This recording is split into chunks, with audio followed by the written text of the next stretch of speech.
You know, there are people who think I'm nuts. Here is reason number 1700. I do not want to win the lottery. And I am perfectly serious about this. People think I'm nuts, but I happen to know that winning the lottery will not make me happy. It doesn't lead to happiness. It just doesn't. Studies have actually been done on lottery winners. And you know how they feel when they win? They feel great. There is ecstasy for a while.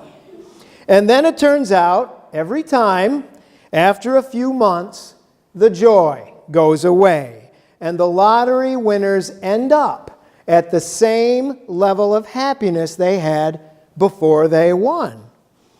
It turns out we have a happiness thermostat. There is a normal level of happiness for you and for me, and we tend to settle at that set point after we get used to whatever circumstance has disrupted it. After a while, we settle to that point. Now, if you think your happiness thermostat is set a little too low, all is not lost. There are things we can do to raise that set point.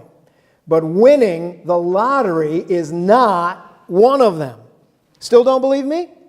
When I started out as a priest, I served as an assistant 2 churches out in the Midwest. One was in St. Louis, and the other was near Chicago. In both of those parishes, we happened to have someone who had won several $1 million in the state lottery. And these were ordinary people who won several $1 million. And at first, they were excited. They were even ecstatic. But after 6 months or so, when they got used to it all, they were just about as happy as they had been before they won the lottery. Now, they did have some extra problems. They had to change their phone numbers because strangers with really, really sad stories were calling them up all the time, begging for money. I am not nuts. Winning the lottery will not make you happy. Lots and lots of money will not make you happy. Research indicates that very rich people are not significantly happier than people who are comfortable enough to pay the bills with maybe a little bit left over. Now, of course, I know, you know, that no one can be contented if they don't have enough money to pay for food and clothing and shelter and maybe a little bit of fun. I know that. But beyond that level, more money does not equal more happiness. Now, please, I'm not just making this up because I'm a preacher. I know I've harped on this for years now, and people might be getting tired of this, but really, I think church is about the only place this message is ever articulated in a clear way. This is confirmed by scientific research.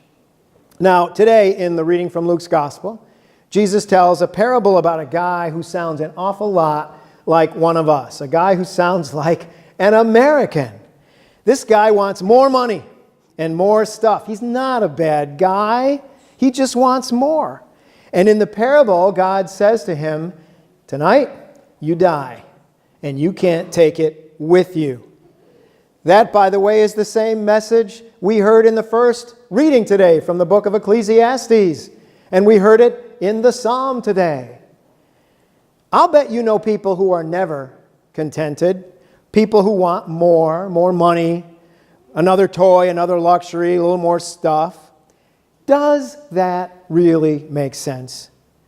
You know people on their deathbeds never say, "Oh, I wish I'd spent more time at work. I'd have more money right now."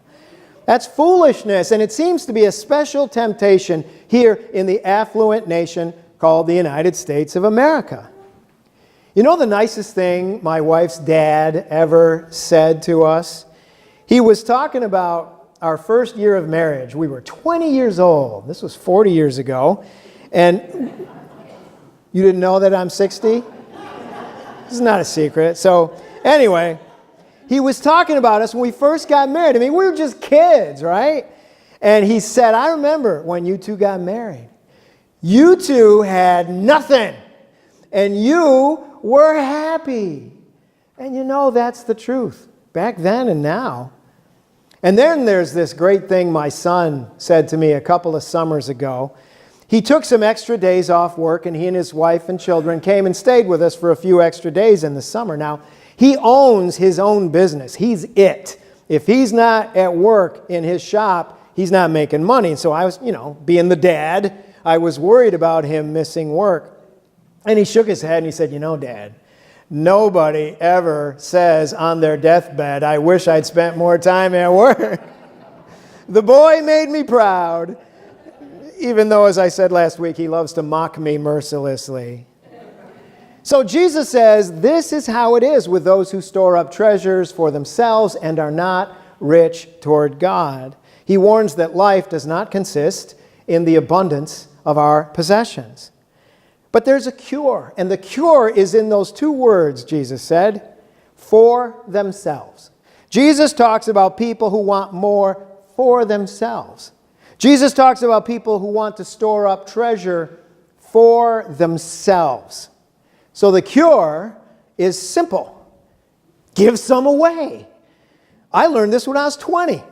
We had very, very little money when we started out, but we started the habit right away of proportionate giving. We have always given money away. Giving some money away makes me feel freer. It helps me stop worrying so much about money, believe it or not. And you know what? Things have worked out.